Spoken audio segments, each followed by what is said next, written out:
Welcome, everybody, to the Implementing Fast Strategies for Mild to Moderate Youth Mental Health Practice Tools for Clinicians and Families webinar hosted by the Bree Collaborative.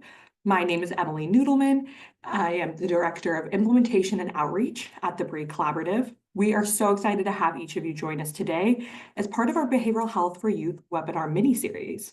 During the series, we will spotlight initiatives that are going on across Washington State aimed at enhancing youth behavioral health. Behavioral health encompasses both mental health and substance use disorders, which affect the emotional, psychological, and social well-being of individuals and communities. Drawing from the Bree report on behavioral health, early intervention for youth, we highlighted key resources and examples of ways to support youth experiencing behavioral health concerns. In today's event, we'll hear from Seattle Children's First Approach Skills Training, also called FAST program, which is designed to equip children, families, and providers with essential tools to manage common behavioral health challenges. In our future webinars, we hope that you join us. We'll learn about programs focused on how to support youth receiving care within the school setting. And we'll also kind of delve into how do we fund youth behavioral health? How do we afford this? So we hope you can join us for those too. Our agenda for today's webinar is to provide an introduction to the Bree Collaborative and our new report, then receive a presentation from our speaker on the FAST program, followed by the opportunity to do a Q&A with our speaker. You should see at the bottom of your screen a Q&A box. Please place any questions you may have for our speakers there so we can review and ask them on your behalf. The webinar today is being recorded, and we plan to send out the slide deck and the recording to you all via email for those who signed up to attend today. We will also post the recording on the Bree Collaborative website. On this screen, you can see we have some learning objectives for our mini-series. And as an introduction to the Bree Collaborative, the Bree was developed in 2011 by the Washington State legislation so that public and private healthcare professionals would have the opportunity to identify specific ways to improve healthcare quality, outcomes, affordability, and equity in the state. Our members identify healthcare services with high variation in the way that care is delivered, that are frequently used but do not lead to better care or patient health, or that have patient safety issues or inequities. For most topics, we form a work group of subject matter experts and leaders to develop the report. Our reports provide guidelines for multiple audiences, such as clinicians, delivery systems, schools, plans, purchasers, so many people and groups in between, and others to really encourage collective action to promote optimal health for Washingtonians. This past year, we facilitated a work group again on that behavioral health early intervention for youth, focusing on how can we support youth before they experience a behavioral health crisis. Our members discussed how in 2021, 35% of eighth graders in Washington State reported depressive symptoms for 2 weeks straight within that past year. They also saw that 1 in every 5 high school students reported seriously considering attempting suicide during that year. Instead of waiting for a crisis to arise and overwhelming the already limited psychiatric crisis support, our members recognize Washington State youth require support and treatment in addressing short-term behavioral health conditions.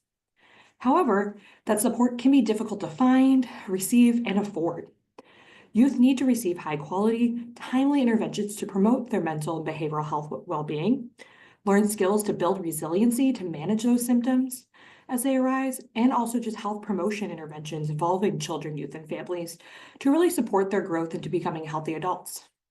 This is why this topic was chosen by the Bree Collaborative, and we recently published that report in January 2025. This report aims to promote activities to identify and address behavioral health concerns as early as possible before symptoms worsen or conditions become more severe. Intervening early can prevent or reduce the severity of symptoms, improve functioning and development, enhance protective factors and resilience, and lower the risk of negative consequences such as academic issues, substance use, or even suicide. We recognize there's an array of behavioral health concerns that can really impact youth. Our report focuses on anxiety, depression, trauma, disruptive behavior, and substance use due to their high prevalence and availability of evidence-based treatment. You'll also see themes of those diagnoses as part of our presentation today. I am delighted to welcome our speaker, Dr. Nat Youngblood, to share the FAST program with us and highlight skills that we can use to help support youth. We highlighted this in our report, and we're really excited to share this with you all and learn how can we utilize this resource and implement it within our work. So I will invite Nat forward to present on FAST. Wonderful. Thank you, Emily. Very excited to see folks here. Want to echo Emily's comment that hopefully everyone's doing okay. And well, you know, some of you may have lost power. If you lost power, you're probably not here. Anyway, we are recording this. We will send this out, and hoping that the weather is not being too disruptive to all of you. Let's see. As Emily said, I'm Nat Youngblood. I'm a clinical psychologist. I'm one of the co-directors of the FAST programs at Seattle Children's Hospital. And I'll be sharing with you kind of an overview of FAST and the different programs, what the goals are, how they're being used. The Bree team asked me to present a little bit about how they're being used in the real world and what the outcomes are looking like. And then to do a deep dive on a couple of the programs, the FAST anxiety and depression programs, so that you all can become more familiar. So, Emily, I think I'll just tell you when I'd like you to advance the slides. That works great. Great. Okay, if you could give me the next one. Perfect. So there are really fantastic evidence-based treatments out there. They work well. They address important needs for kids and families, and they're hard to access. They're often lengthy, training is intensive or expensive, and when it comes down to it, not a lot of kids and families have access to these really high quality, effective treatment strategies. So our team was tasked and funded by the state of Washington to create brief versions of and easy to use versions of these of evidence-based treatments for use in primary care initially. And then that was expanded to other settings like schools and community mental health settings and others. And the idea was to try to build access to these really important, often life-changing treatment strategies. So what we did was we took the existing evidence-based treatments and tried to streamline them, make them shorter, turn them into really easy-to-use workbooks and handouts that could make delivering high-quality care easier to do in briefer ways, in more flexible ways, so that they can be used in settings where kids and families are.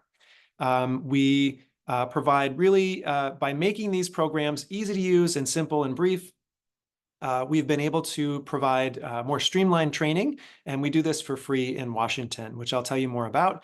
And you can find all of our program materials for free on our website, which is listed there. And I'll take you on a tour of the website a little bit later. If you could advance, Emily.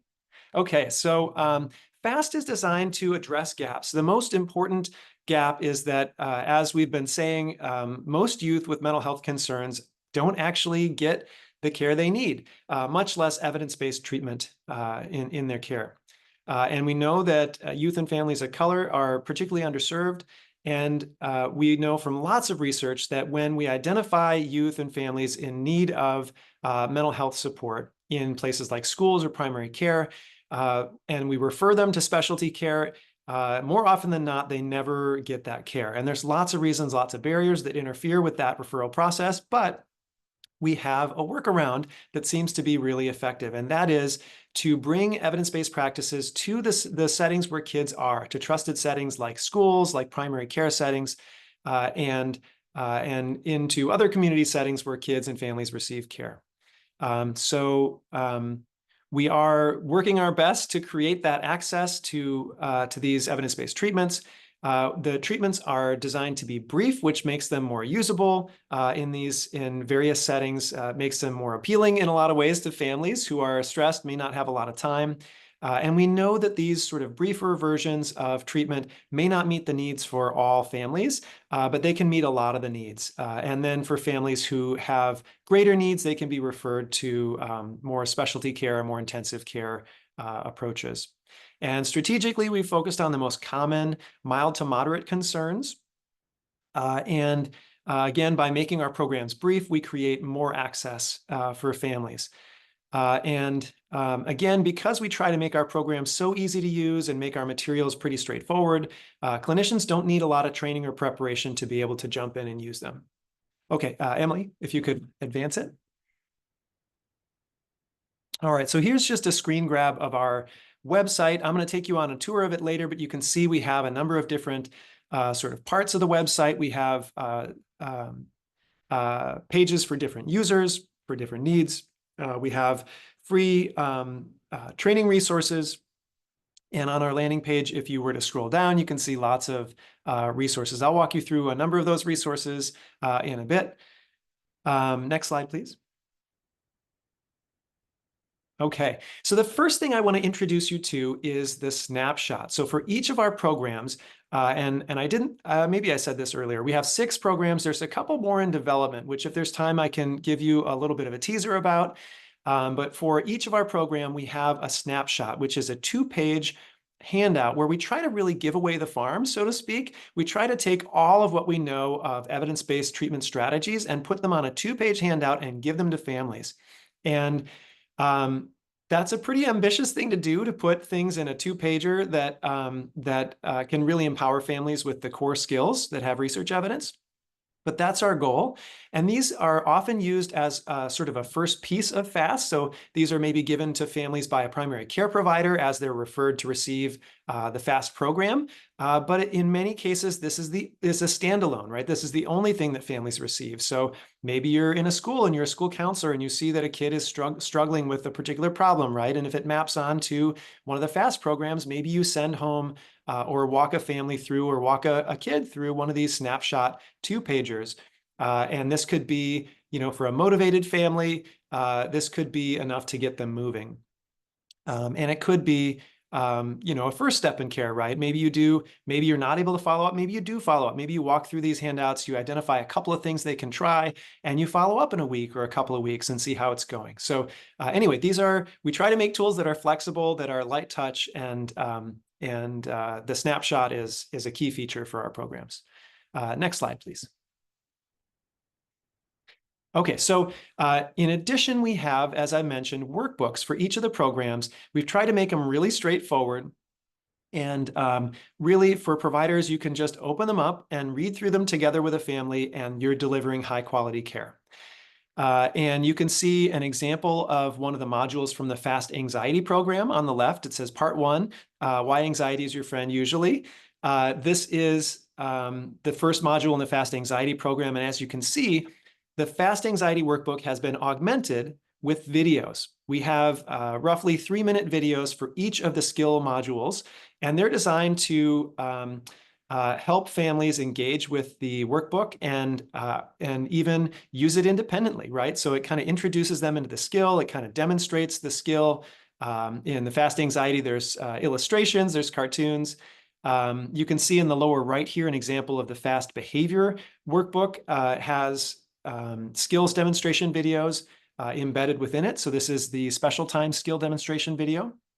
So we are working to augment all of our workbooks with videos. At this time, the ones that have videos that are available are the FAST Anxiety and the FAST Behavior program workbooks. And that we encourage them to be used independently. If families are motivated and they want to, they can go ahead and use these workbooks themselves and use the videos to help them engage with and learn the skills.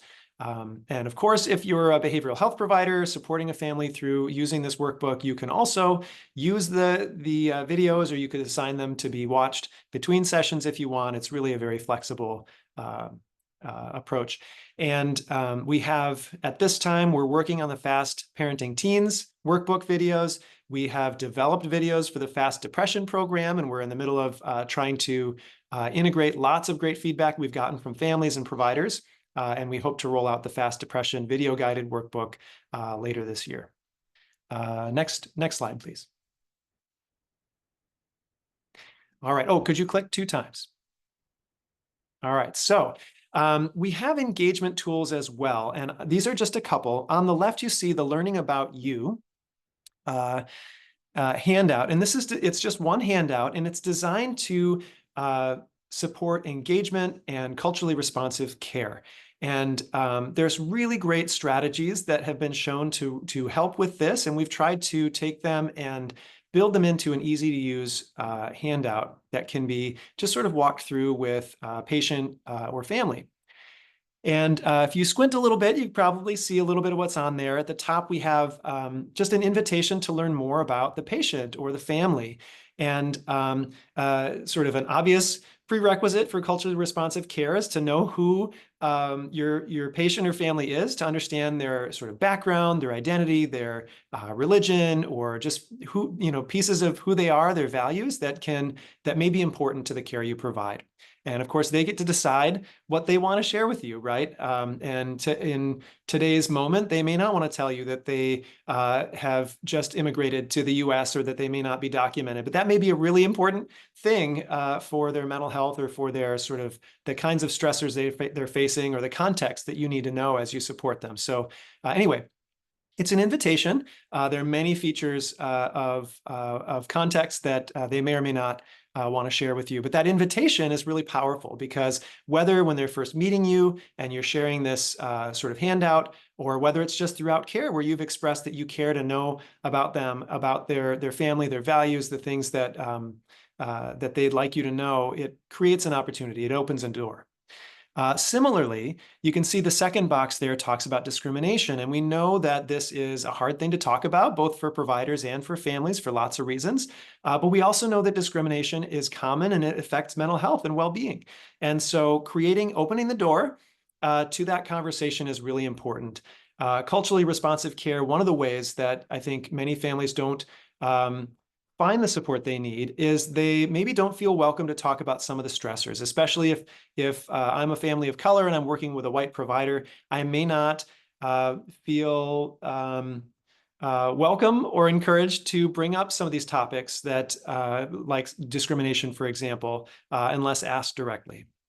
So that's then the next piece is another one that is supported by research. We know that one's past experiences with healthcare and mental health care and one's attitudes or stigma about mental health care can present real challenges for engagement and treatment. And so these questions are designed and informed by research to try to elicit those concerns so that they can be dealt with on the front end.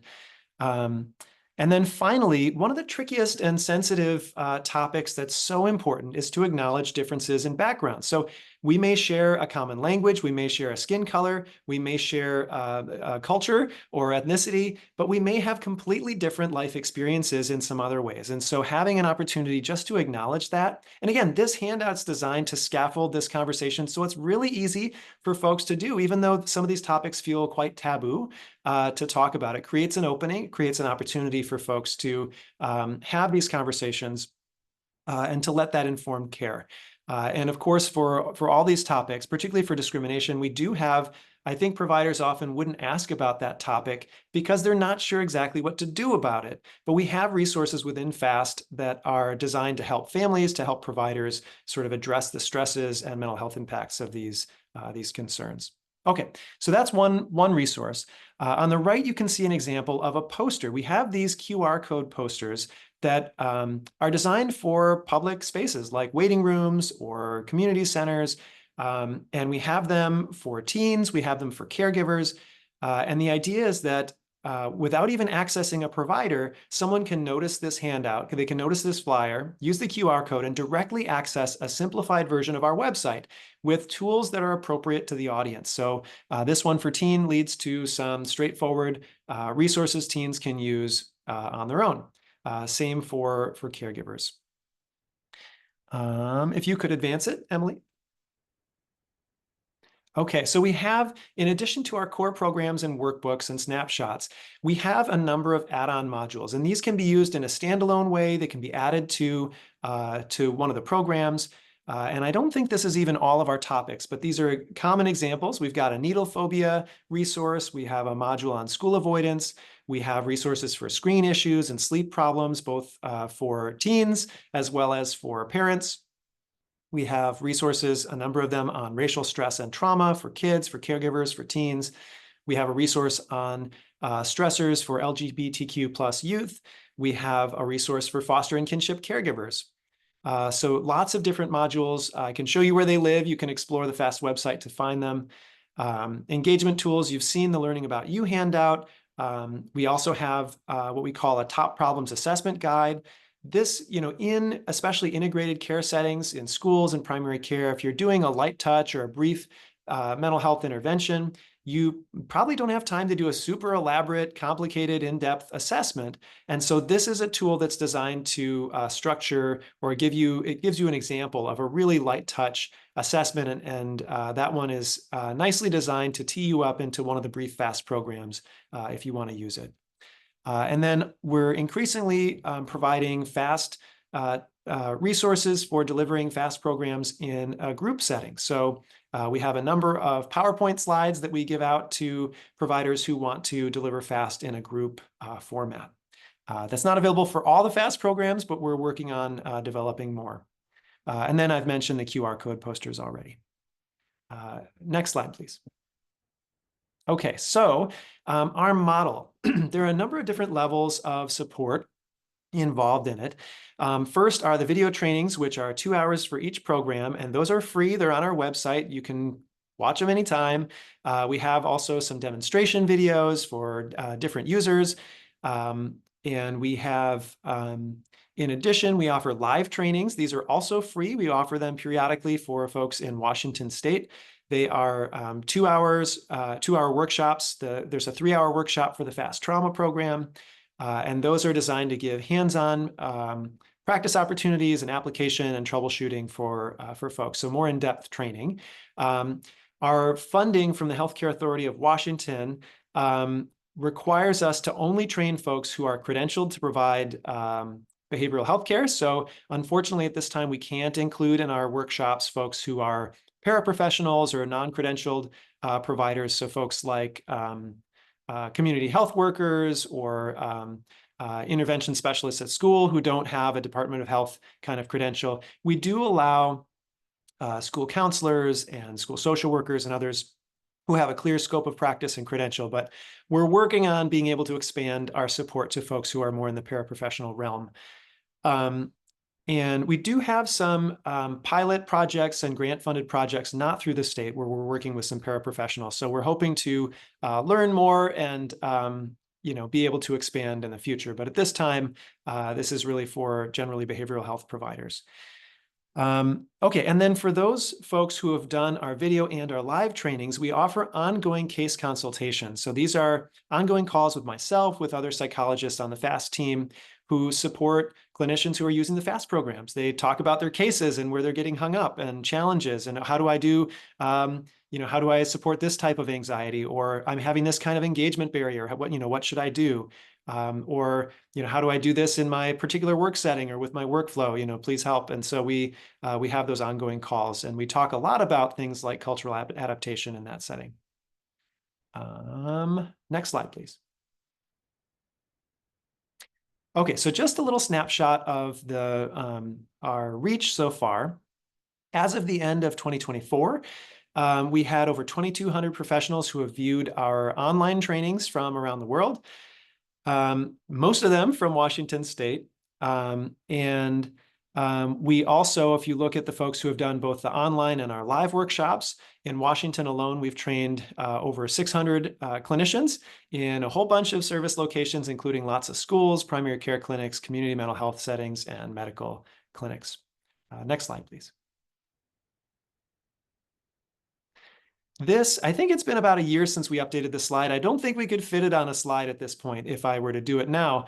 But this is intended to, this at the time included all the different school districts and school entities that had participated in, they had a provider participate in one of our online or live trainings. And so you can see just at a glance here that there's a whole lot of representation from all kinds of corners of the state. Really cool to see the interest in supporting youth mental health over the last several years and the amount of engagement with our website and our online trainings especially. Next slide, please. Okay, so Emily has asked me to share a little bit about outcomes in the real world, and so I want to share with you some of the evaluation projects we've done that have recently been published. And we have lots of other evaluation and research projects ongoing that we will share over time. But these are just a few of the projects that that kind of give some insight into how these programs are being used and how they seem to be working. So our partners at Hope Sparks and Pediatrics Northwest in Pierce County rolled out an integrated care program in 2020. And these data that I'll share with you now are from the first year of their integrated care program. We should very shortly, any day now, have a whole lot more data from 2021 to present, which I'm excited to look at. But this is just the first year here. And you can see that of the 362 families that were referred, Emily, if you could click once. 72% of them actually had a meeting with mental health clinicians. So if you're familiar with integrated care or sort of referrals from primary care, especially, this is a really high connection rate. This really represents a lot of success in terms of creating access and capturing folks who need care and giving them support. In this first year, you can see that the average number of visits was 11 and a half, and these were 20 to 30-minute meetings. So like in many settings like school and integrated primary care, the goal is to see more families. The goal is to provide a lighter touch to many more families. And so in this setting, they were doing 20 to 30-minute meetings. And if you click again, Emily, you can see here the outcomes. So looking at behavior problem symptoms, anxiety symptoms, depression symptoms, we saw really nice outcomes. We saw change over time, suggesting that these things were getting better in this real world setting. So we felt really good about it. If you could click again. So you can see, that things were improving. Click one more time. And this was published in Evidence-Based Practice in Child and Adolescent Mental Health journal in 2024. So you can read more about it if you want to know the details. Click again, please. We also did a pilot of the Parenting Teens program when it was first rolled out. And we evaluated it with caregivers of teens with ADHD. And Fast Parenting Teens was offered as a 4-session telegroup. So parents joined a Zoom or WebEx style webinar with other parents. And what we found was that according to teens and parents, the problems that they were most concerned about improved with this intervention. And looking at what families had to say, the program was acceptable. Parents wanted more, as parents often do, but they found that this was beneficial, that they had better understanding of their teens and their needs, communication improved, they felt that they had more perspective and they were more effective. And the program was cost effective. So click one more time, please. You can find the write-up of this was published in Cognitive and Behavioral Practice if you want more details. Click again. Okay, so another pilot. This one has yet to be published. It's in the process, but this was a test of the FAST behavior program, specially adapted for foster caregivers. And what we saw was that in this sample where most had trauma history, prenatal exposures, families were very engaged. 97% attended 5 or more of the 6-session group. And caregivers reported improvement in their level of strain, as well as the disruptive behavior symptoms of their kids. And that program continues to be offered through Seattle Children's. And I think a number of our partners around the state are also using this workbook in their work. Click again, please.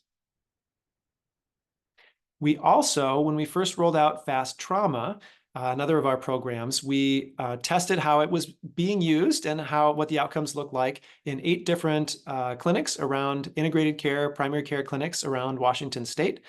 And we found that even with a pretty short treatment, on average 6.7 sessions, that there was a strong reduction in post-traumatic stress symptoms, and that according to the clinicians, nobody got worse and most people got improved. So if you click one more time. you can see that this was published in Cognitive Behavioral Practice also, so you can read more of the details there, but really cool demonstration of real-world outcomes with the trauma program. Click again, please. Okay, so we also have been, we have a lot of partners. You can see them listed on our website, but one of our partners is UNC Chapel Hill, University of North Carolina at Chapel Hill. They have been working with us on a number of projects. We've gotten some grant funds together with some colleagues there.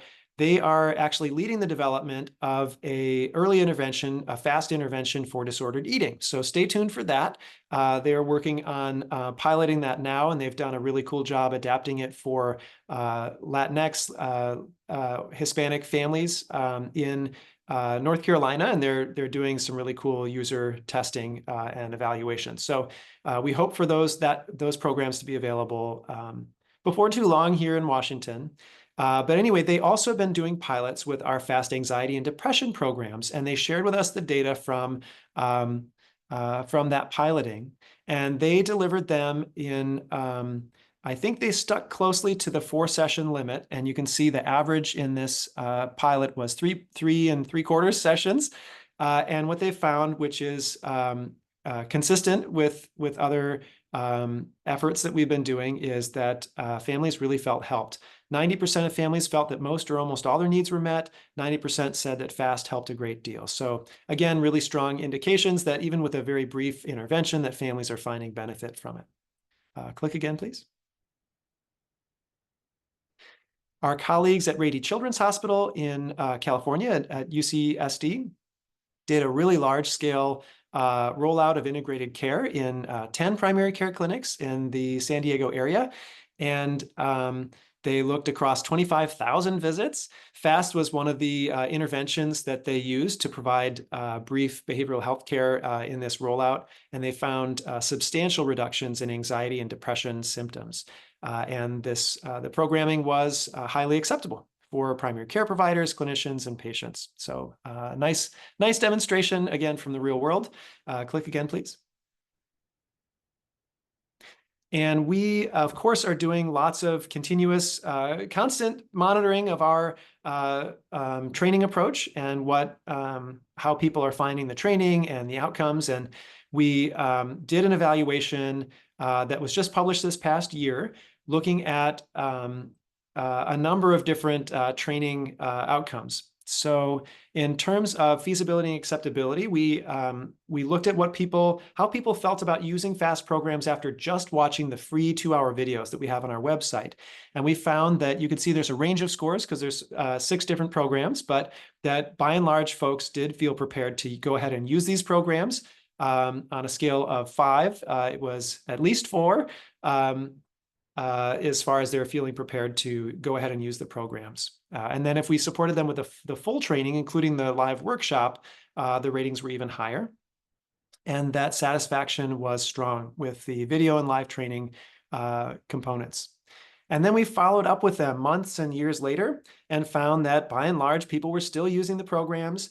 They found them to be appropriate and usable and culturally responsive. And of course, we gathered lots of great feedback from them that we continue to use to try to improve the programs, the resources, the training. So it's really, we're constantly iterating both the materials, the resources, as well as the training experience.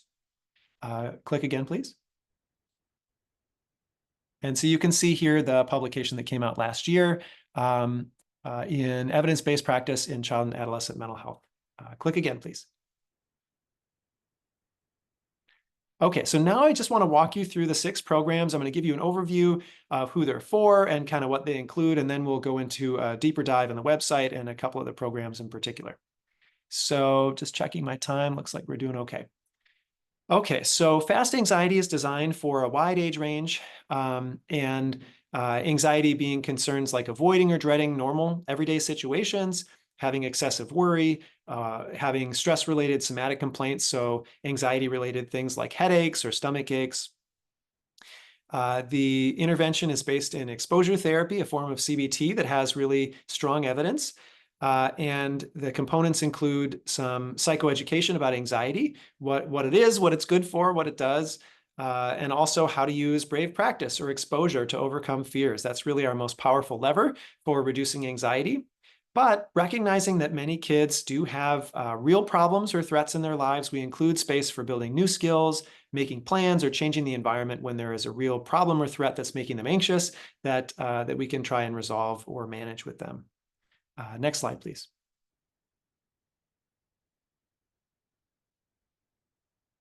And then fast depression is another of our programs. This one's really targeting teens. That's where we see depression being the most prevalent. Depression concerns tending to look like low or irritable mood, lack of enjoyment, withdrawal or isolation, and the core components being behavioral activation. And we usually start with sleep or exercise, or sleep and exercise. Sleep especially tends to be disrupted maybe almost universally for teens at this point, but especially in the context of depression. Teens are often not sleeping well, and the patterns that they've gotten into and the lack of sleep certainly contributes to low energy, motivational problems, irritability, emotion dysregulation, stress levels. So we really try to improve sleep on the front end. We teach tricks for getting unstuck from low moods, for solving problems that are making them feel stuck. We help them identify things they'd like to be different in their life and take steps towards improving those things. We give caregivers some skills to support their depressed teens, and we help teens look at their coping and stress management. And what we see a lot of the times, especially for depressed teens, is that they're coping in ways that give them relief in the moment, but actually may dig their hole deeper in terms of their mood or in terms of their life situation or stressors. So we look at those coping strategies. We try to build ones in that are healthy and adaptive, and we try to maybe take a critical eye at some of the coping that may be not helping their situation. Next slide, please. Fast behavior is designed for ages 4 to 11.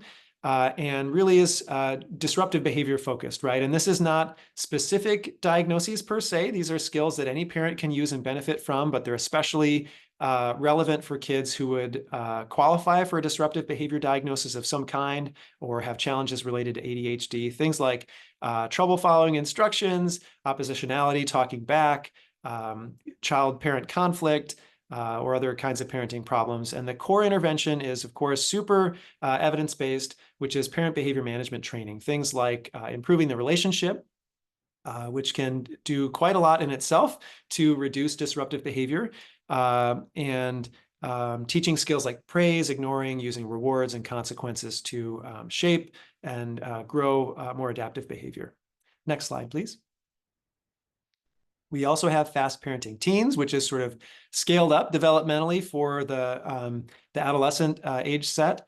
And it includes, it focuses on, again, transdiagnostically, but gives parents skills for managing challenges that come up in the teenage years, including things like emotion escalations, conflict between teen and parents, arguing, teens not meeting home expectations, or struggling with school expectations.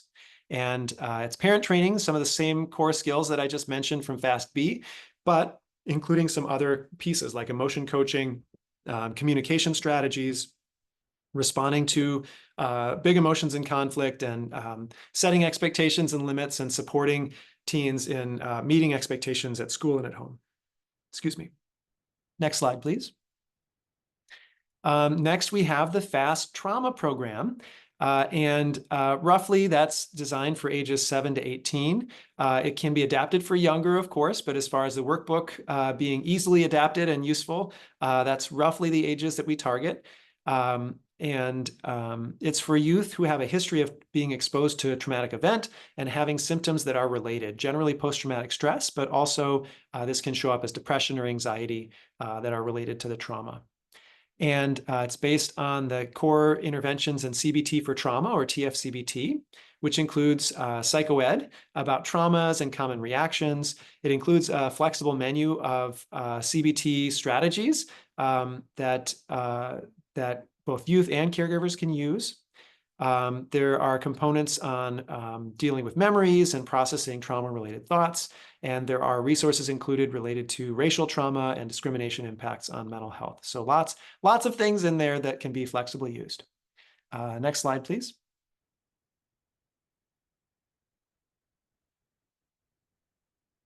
And then the most recent, I guess it's been a year or two now, a couple of years, but Fast Early Childhood is the final program that is available, and it's for the youngest age set, and it focuses on that early developmental period and challenges that come up.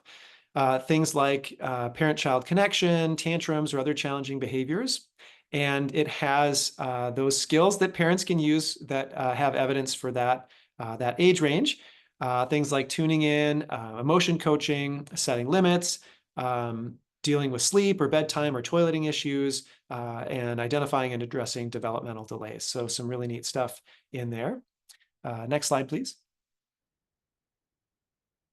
Oh, and Emily asked me to include a little bit about how things are going with FAST in school settings. And so we did a survey of FAST trainees in the fall, and I grabbed some of the school-based folks' comments. I won't read all of these, but I'll read a couple. The first one is working in a middle school, the simplicity of the workbook format of FAST programs has been so helpful. The booklet is a comfort to most students as they can see what we're doing. For many students, therapy in a school is the first time they're doing therapy and they're hesitant to just talk, but the booklets provide a guide for them and serve as a reference until the next appointment. FAST has been a game changer for school-based therapy this year. And then the bottom one, I love these trainings. They're by far the most helpful ones I've been to in a while, and they so perfectly fit what I have capacity to do in a school. So really fun to see how people are using and appreciating the programs. And of course, we get feedback that helps us improve the programs as well. These are just a few of the happy, fun ones that highlight the added value that FAST is giving. Next slide, please. Okay, so I will, I think, take control of the slide share here and walk you through our website. I'm gonna have to move a window or two around. I don't see any chats. So, okay. So I'm going to move, I guess I'm going to move this window too. I've got two screens here. Just want to get it where I want it. Here we go. I'll let you know when it's up. Thank you. Okay. All right. We can see that. Perfect. All right. Just going to resize it a little bit. Perfect. I think if it's going to let me. Oops. So as Nat is bringing that up, this is the main website. When you click on the FAST program, and he'll just walk you through he mentioned so many different great resources, and we want to just express how do you access them. Great. So you can see this is the landing page, and as you scroll down, you can see first at the top, we have a few different tabs. We have our live and video trainings. We have a tab just for primary care providers. We try to divide things up so different users can get what they need. We know primary care providers, for example, they don't have a lot of time, and we try to provide those tools and resources that are appropriate for their scope and role, and also maybe don't require them to attend any of our trainings, right? Because they may not be doing that. So we also have stuff for parents and caregivers, again, not presuming that they have any support or training, but really tries to give them things that they could use independently. And you can find our research and presentations. We've got a lot of cool stuff. So I'll walk you through some of this. If you're interested in FAST and want to hear about as we develop new things or as we put out new trainings and videos, you can sign up for our newsletter. That's where we announce upcoming trainings and things like that. And then if you scroll down, you see the resources for mental health clinicians specifically. So before I go there, I'm just going to click on a few things so you can see them. So our training video page, you can see an introductory video. That's a lot of what I covered today, a little more. You can see our 2-hour training videos here.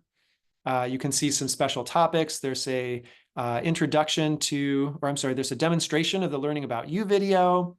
There's a little more information about just various training elements.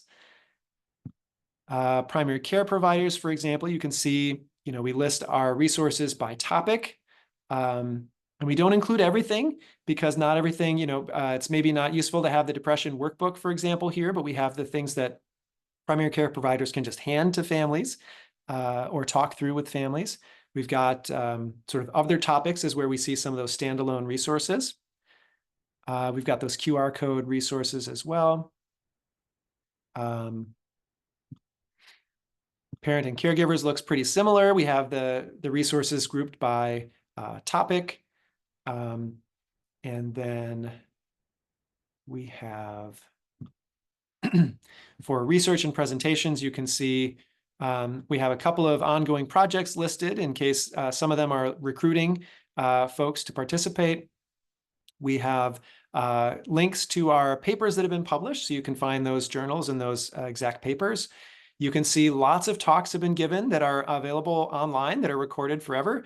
And in particular, a 2-year series we've been doing with the Forefront Suicide Prevention group at University of Washington.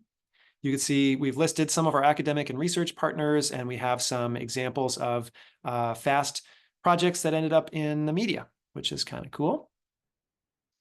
Okay, so now taking you back to the mental health clinician section. So here you click on any of these 6 tiles to see the handouts and resources, the workbooks for each of these programs. But if you scroll a little further, you can see we have the engagement tools. We have that top problems tool, excuse me, the learning about you tool. We've got the QR code posters here. If you go a little further, you can see the free assessment tools. We've gathered together and we train folks to use these really brief, easy to score, easy to interpret, easy to use, well-researched, and just practical tools for both assessing on the front end to make sure you understand the nature of the problems and you can come to agreement with families about what they're seeing and what program or what intervention you might want to use, but also to do measurement-based care over time. So what's really important in FAST is to continue to measure each session ideally, but sometimes maybe every 4 sessions. It depends a little bit on the program and on the particular family and circumstance, but really important to continue to measure and see whether progress is being made and adjusting and the treatment approach and treatment plan accordingly. Okay, then you can see a little bit about our team at the bottom. So that's about it. So now I'm going to show you the program. So the Bree Collaborative has asked me to share in particular about anxiety and depression today. So I'll give you a little bit more of a deeper dive on these. So if you click on any of the tiles, it takes you to, it's actually a whole 1 page. It has all the different programs here. So if you click on a different tile for FAST-E, it'll take you to this section of the page. So this is where you find all the program resources for mental health clinicians particularly. And you can see for FAST-A, here's the snapshot.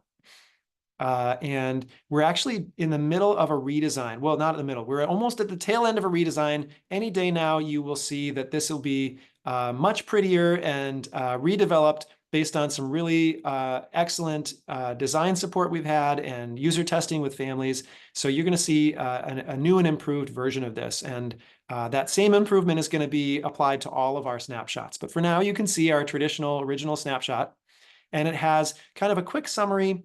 It has down here some of the traps that parents and caregivers can fall into in terms of maybe trying to help manage the anxiety, but actually inadvertently helping maintain it or getting caught in an unhelpful cycle. And then on the second page, for most of the handouts, we try to have a little bit of a worksheet where parents can actually generate some ideas based on the core evidence-based strategies to take some steps in a helpful direction. So in this case, it looks at when your kid is having anxiety about normal, everyday kinds of situations that they should learn to handle, what are the ones that they're most needing to deal with? What are some steps they could take to face the fear? What are some rewards they could use to sort of help motivate kids, especially if they're maybe feeling anxious or not motivated? And then really concrete things that parents can say and do in supporting their anxious kids that should help. And then there's a QR code here to access the workbook, the video guided workbook. So that's the snapshot. Let's see. And Emily, could you remind me what time should I plan to transition to the Q&A? In about 5 minutes or so. Okay. All right. So then let me just quickly show you the FAST-A workbook. You can see that, again, there's an introductory brief video for each module. There's a QR code or a link to go to a video. This is the sort of table of contents, the core topics being, education about anxiety, how to manage real problems that make you feel anxious, because we know that kids may show up and end up using this program, especially if we haven't trained the providers a whole ton or if families are using this independently. We want to make sure that they're aware of real problems that are going on that the youth may need help with. We talk about fixing anxiety false alarms. We explain how to use brave practice or exposure. And we talk about safety behaviors, which is kind of a sort of subtle form, oftentimes, of avoidance that keeps kids feeling anxious about things they don't need to. There's a section for parents or caregivers. If you have really young kids, this is usually where you sort of put your energy, and gives them tips for how to support kids. And then there's bonus topics. So kind of a relapse prevention module, generalized anxiety or worry strategies, and sleep-related strategies. So, let me just show you. Sorry, I'm not trying to make you dizzy here, but a cool feature here is that we have even some demonstration videos. You can see parents actually using some of these skills. So this is here for families to watch, to see how it's done. So pretty cool. And then for Fast D, you can see we have the snapshot, which as usual talks about what is depression, what are the signs, what causes it, how can people find themselves stuck because of depression. And then there's a section for teens on things that they can do, practical things they can do to feel better. They can identify 1 or 2 things on this list that they might want to try. And then on the back side are tips for parents, right? They often feel at a loss, or maybe the ways they're trying to support their teen don't seem to work, or maybe they're backfiring. And so there's some good strategies here for caregivers. The workbook, I think I mentioned that we are doing a revamp. We've actually had a professional team create animated videos for us for each of the modules. And we have a really pretty new version of this that looks a little more like the fast anxiety version that's going to be coming out sometime this year. But you can see there's some progress monitoring. There's some education. This one's not designed for families to use independently at this time. This is more for providers to use with a family. And you can see these are the core components. And I think I mentioned this on the other slide. We try to start with sleep, and then we let youth kind of choose these other topics according to what there's so many different patterns and ways that youth get into depression, and there may be different elements of these interventions that are more important for different kids or families. And also giving teens some choice and voice is a way to keep them motivated and engaged in the process.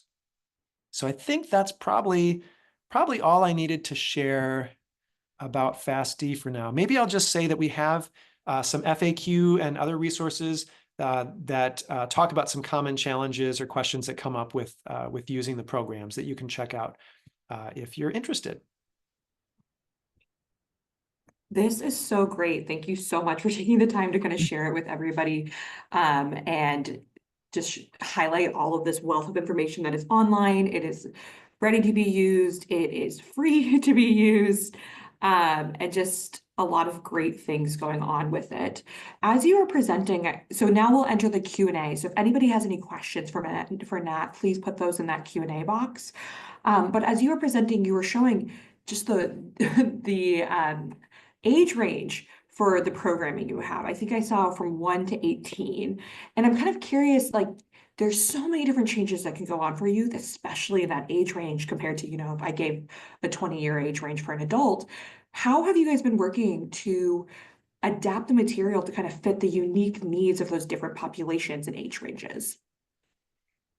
Great question. Well, it is a challenge. I think you speak to the challenge of working with kids and families, right? The development means that the kinds of challenges really vary across age, and the needs and things like parent involvement and different parent skills become more and less relevant over the course of development. So it's been really fun and a challenge to try to meet those needs.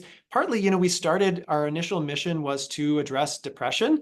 That was what our initial funding pilot was for. And then we folded in behavioral parent skills because that is just so relevant. And almost immediately people said, we need something for anxiety. Can you do something? And then people were like, hey, we're trying to see younger kids and get upstream. Can you help us with that? And so we've really been responding to those different requests and needs that are relevant for the different settings we serve. And as a lot of folks know from primary care, one of the biggest users of primary care is very young kids and families, right? Coming in for their shots, coming in for their well child visits. And so what a great opportunity to get ahead of even before a diagnosis is present. So, the way we do it is we certainly draw on our own expertise, but we have pulled in and partnered with really incredible experts for all of these programs. And that includes now folks from other institutions like UNC Chapel Hill.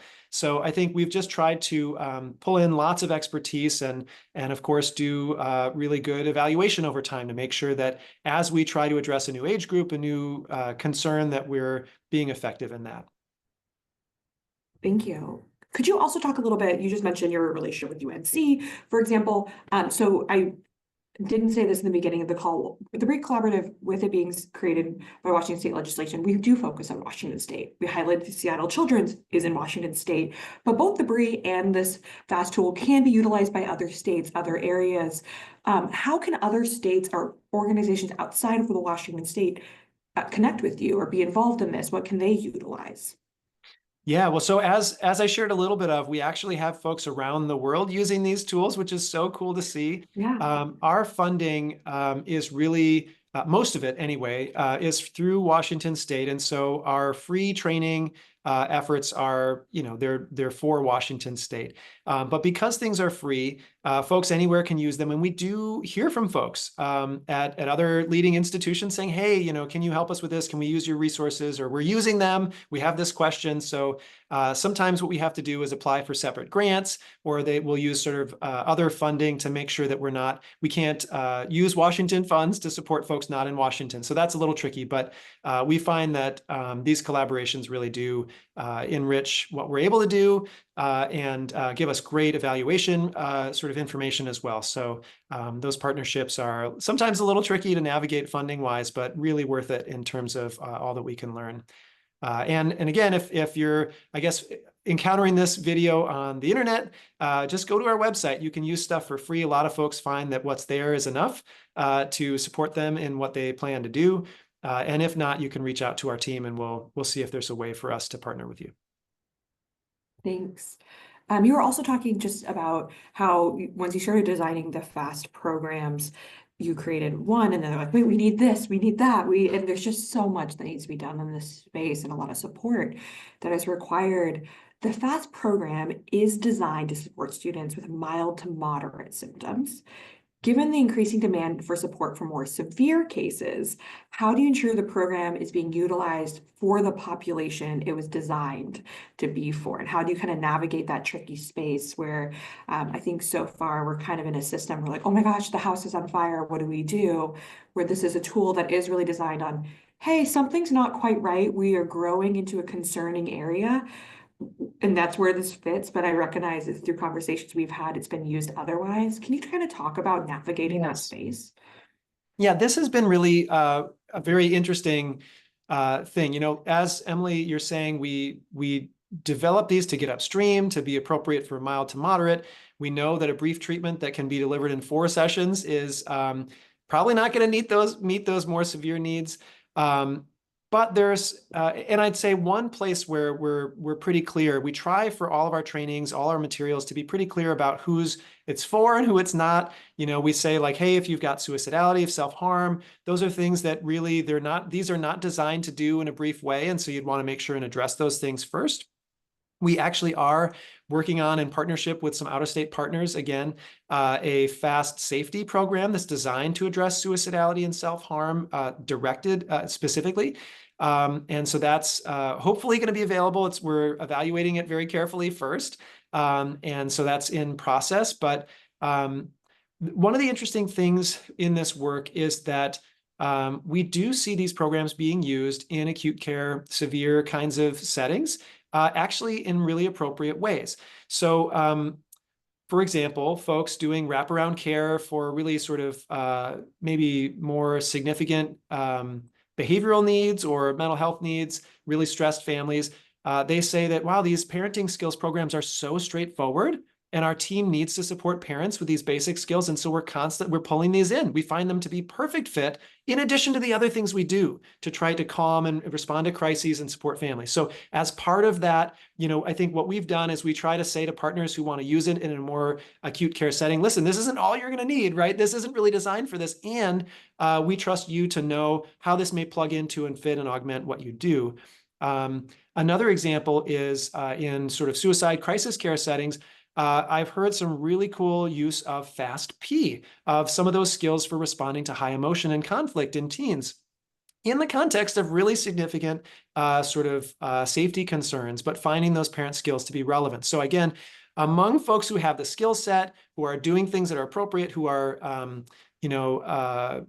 responding appropriately to the severity of the situation, if they want to bring in these skills, we're encouraging of that according to their sort of knowledge and their sort of thoughtfulness, but we don't want to promise that in a severe sort of situation, fast is all you need, or that someone who just has fast training and that's it can just waltz in and support those more acute needs, that this may be part of what supports families. So it is a little bit of a tricky thing. We don't want to dissuade people from using skills that are straightforward and a good fit for what they're seeing the need being, but we don't want to overpromise what discreetly our packages are capable of addressing.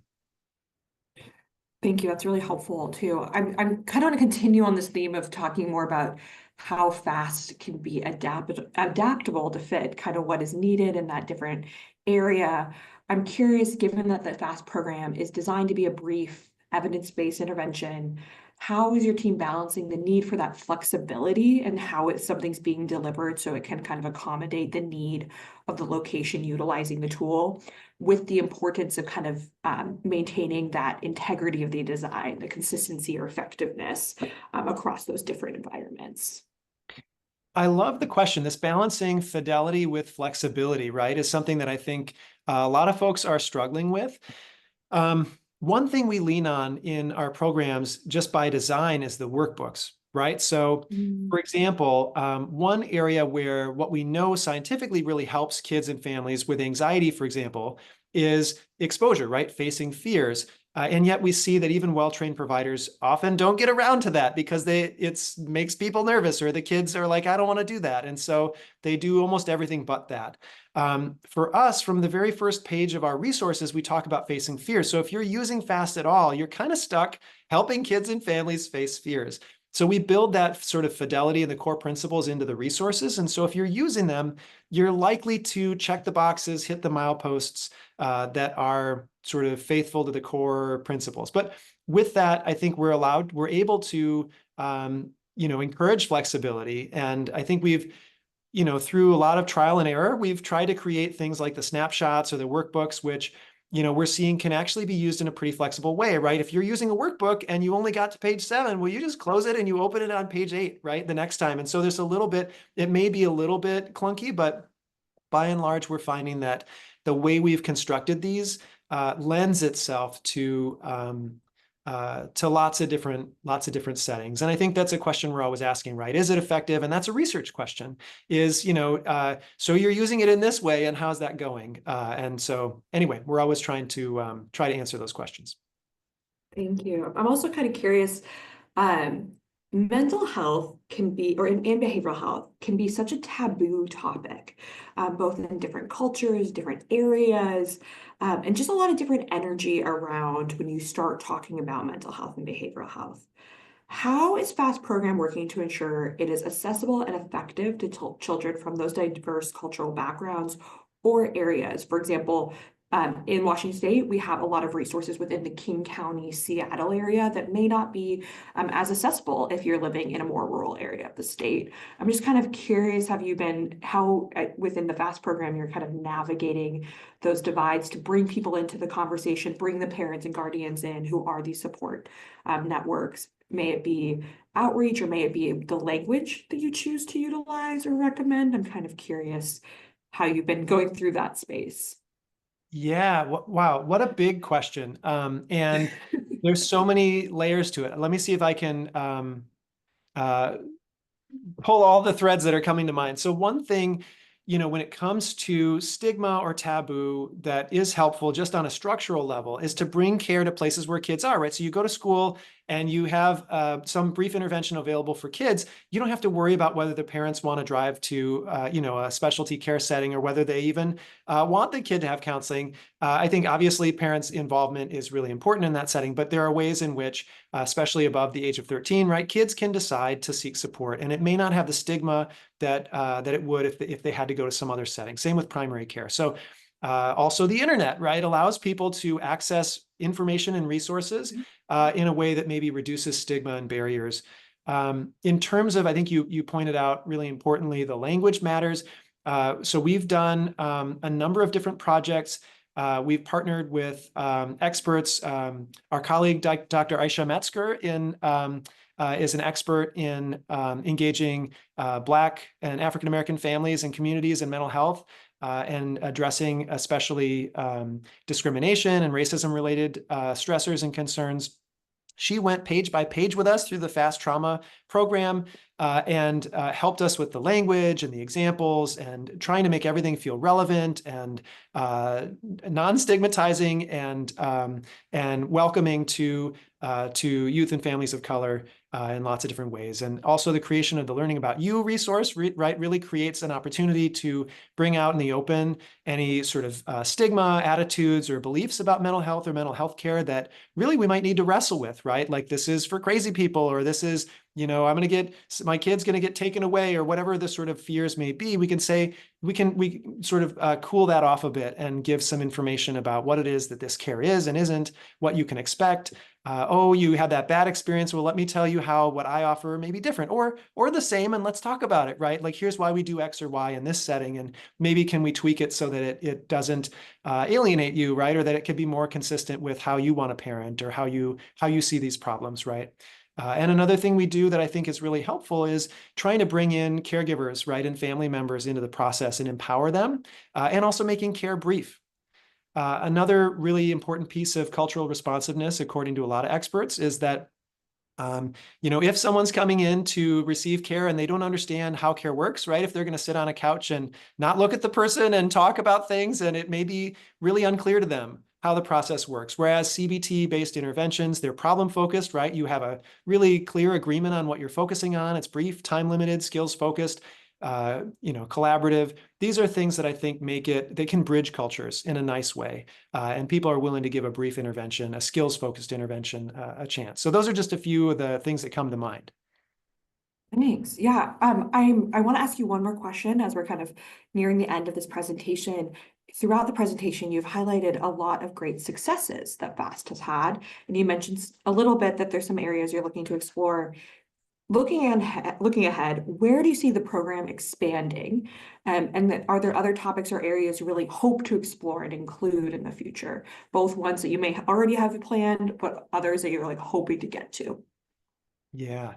Well, that's one of the challenges, is containing all of our different enthusiasms and all the need. One area that we keep trying to do is to expand to paraprofessionals and non-credentialed providers. We can't do that with our HCA funding, but we do have some grant funding to explore ways to support community health workers, for example, in a role that's, sort of appropriate to their scope. How can they support FAST resources and interventions to sort of create more access?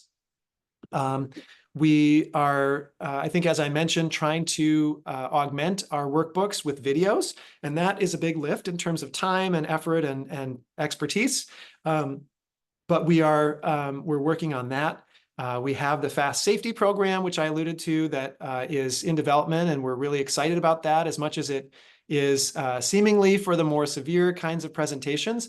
Honestly, in a lot of our sort of integrated care settings like schools and primary care, we're holding these safety concerns, at least for a brief time, sometimes for longer, and we need to have tools for triaging and supporting those kids and families.